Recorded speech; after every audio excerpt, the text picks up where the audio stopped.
আমাদের দাওয়াতিরা আরো 100 বেশি করা দরকার কিনা?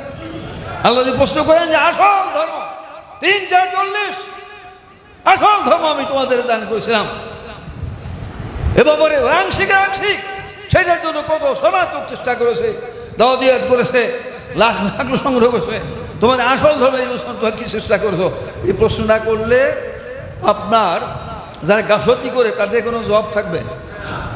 এখন অনেকে চেষ্টা করে, আমাদের মধ্যে করে না, আবার অনেকে গাফলতি করে। তো আপনার এই গাফলতিরা যাতে না থাকে, খুতবাতুল আহকাম আছেন আপনার মসজিদে, তবে দেখবেন সূচিপদের সৎ কাজের আদেশ আমাদের একটা হাদিস লেখা আছে। আল্লাহ রাব্বুল আলামিন কোন এক সময় জিবরাইল ফেরেশতা বলছিলেন, হে জিবরাইল ফেরেশতা, পৃথিবীর মুখ দেশটাকে প্রথমত একটা আকাশে উঠাও, উল্টে ফেলাইয়ে দাও, গজী পাথর ধ্বংস করে দাও। জিবরাইল ফেরেশতা আসলেন, আসার পরে দেখলেন যে এমন এক আল্লাহওয়ালা আবেদ দরবেশ তরুণ ভাবে আইন হাতের মধ্যে আসে, সারা জীবনে চক্ষের পাতি পলকের জন্য কোনো গুনাহ কাজ করে না। সেকেন্ডের চেয়ে কম কিনা? 1 সেকেন্ডের কয়েক পাতি দেওয়া যায় না?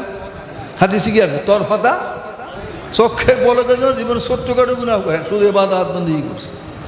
আল্লাহ বললেন, আল্লাহ এরকম আল্লাহওয়ালা আবেদ দরবেশকে স্বামী গত ধ্বংস করি কিভাবে? আল্লাহ এবার রাগের সহিত বলে, এক নম্বর দরবেশকে ধরো, এমন উল্টে ফেলাই দরবেশ আলাই হে বুঝে না আসলো আল্লাহ হুকুম মানতে বাধ্য কিনা। একটা আকাশে উঠেলে উল্টে ফেলাই দিলে, গজই পাথর ধ্বংস করে দিলেন। মনের মধ্যে বিরাট খটকা না? আল্লাহ অন্তরে খবর রাখেন কিনা?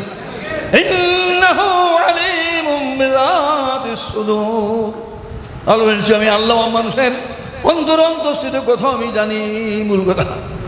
তা আল্লাহ বলেন, জিবরাইল ফেরেশতা, তোমার মনের বিরাট খটকার প্রশ্ন, সারা জীবনে চক্রের পলকের জন্য গুনার কাজ করে না, শুধু নেকামলি করেছে। এই আবেগ দলের ধ্বংস কেন হুকুম করলাম? লাম ইয়াতাকাইয়ার ওয়াজহু। চতুর্দিকে অসংখ্য লোক ছিল, যারা ভুলে পদ্ধতি ছিল, গমরা ছিল, তাদেরকে সংশোধনের চেষ্টা করে নাই। অন্য ভাষায় এমনকি তার চেহারার রংটা পরিবর্তন হয় নাই। আপনি 1 বার 2 বার 3 বার বললেন, কথা না শুনলে আপনার চেহারা মলিন হয় না? তা আল্লাহ তার জীবনের সমস্ত আমল বরবাদ করে নাফরমানের কথা ধ্বংস করছে। এখন এরকম কোন লোক আছে দেখাতে পারবেন যে জীবনের চক্ষের পলকের জন্য একটা সগীরা ভুলও করে নাই? সবাই তো রব্বানের গান করে, তো ওই লোকের রক্ষা পেল না। কেন? ভুলে পতিত লোকদেরকে সে সংশোধনের চেষ্টা করে নাই। এখন যদি পূর্ণাঙ্গ ইসলামের দূরে পূর্ণাংশ কবুল করে না, তারা চুরি ডাকাতি খুন খারাপির চেয়ে আরো বড় অপরাধী কিনা? বুঝতে পারছেন?